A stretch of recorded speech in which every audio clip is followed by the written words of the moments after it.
ये कहानी है एक बाप बेटे की जो स्कूटर पर कहीं पर जा रहे होते हैं।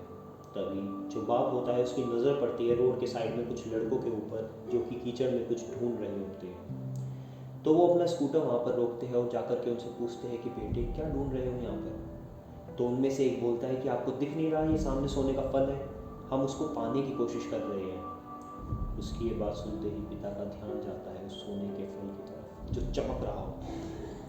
फिर उनके माइंड में कुछ इमेजिनेशंस बनने लगती है कि काश ये जो फल है ये मेरे बेटे के पास में आ जाए, तो ना सिर्फ उसकी बल्कि मेरी भी ज़िंदगी बदल जाएगी। तो बिना सोचे समझे अपने बेटे को धक्का मार देते हैं उस कीचड़ में और बोलते हैं कि तुझे किसी भी कीमत पर वो फल लेकर के आना है। लेकिन बेटे को वो फल नहीं चाहिए होता है, उसके अपने कुछ और ही सपने होते हैं। वो बहुत कोशिश करता है अपने पिता को ये समझाने की कि मेरी खुशी इस फल में नहीं है, मेरी खुशी कहीं और है, मेरे सपने कुछ और हैं। लेकिन उसके पिता उसकी एक नहीं सुनते। उसको धक्का मारते हैं उस कीचड़ में और बोलते हैं कि मैं तुझसे पूछ नहीं रहा हूँ, तुझे बता रहा हूँ कि वो लेकर के आना है।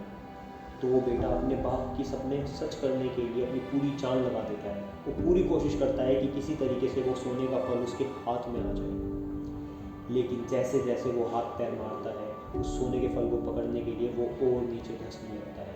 फिर जाकर के उसके समझ आता है कि ये कीचड़ नहीं है, ये दलदल है। वो चीखता है, चिल्लाता है, अपने पिता को आवाज़ लगाता है, लेकिन उसके पिता उसकी एक नहीं सुनते। बोलते हैं कि बहाने मत बना, और भी लोग हैं वहाँ पर जो कर रहे हैं, तो जब वो कर सकते हैं तो तू क्यों नहीं कर सकता। तो एक बार वो फिर से कोशिश करता है, वो अपनी पूरी जान लगा देता है, लेकिन उसके बाद भी उसके हाथ में कुछ नहीं आता और वो धीरे धीरे नीचे धंसता चला जाता है और मर जाता है। तब जाकर के उसके पिता को एहसास होता है कि उससे कितनी बड़ी गलती हो गई है। वो वहीं बैठकर रो रहा होता है, चीख रहा होता है, चिल्ला रहा होता है।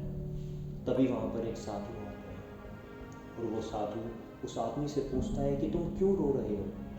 फिर वो आदमी उस सोने के फल की तरफ इशारा करते हुए उस साधु को अपनी पूरी बात बताता है। वो बोलता है कि इसमें मेरी क्या गलती है, मैंने जो कुछ भी किया अपने बेटे की खुशी के लिए किया। तो वो साधु उस फल को ध्यान से देखते हैं और उस आदमी को कहते हैं, जिस सोने के फल की वजह से तुमने अपना बेटे को गवा दिया, कम से कम एक बार ध्यान से उसकी तरफ देखा तो होता कि वहाँ पर कोई फल है भी या नहीं।